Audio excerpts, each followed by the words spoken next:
Hi everyone, in front of me I've got CROSSCALL Core M5 and let me share with you how to turn off running apps on this device.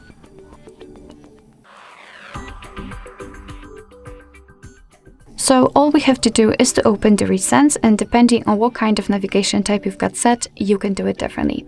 If you've got the gestures, simply swipe your finger from the bottom to the center of your device and do it kind of slowly and hold your finger somewhere here. But if you've got the 3 buttons navigation, simply tap on this button with a square icon. Let's tap on it. And here, as you can see, we've been transferred to the list of all currently opened apps.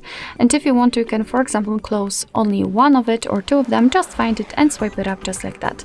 But if you want to close all, tap on clear all simply. And as you can see, we just got back to the home page, which simply means that we just successfully closed all background apps.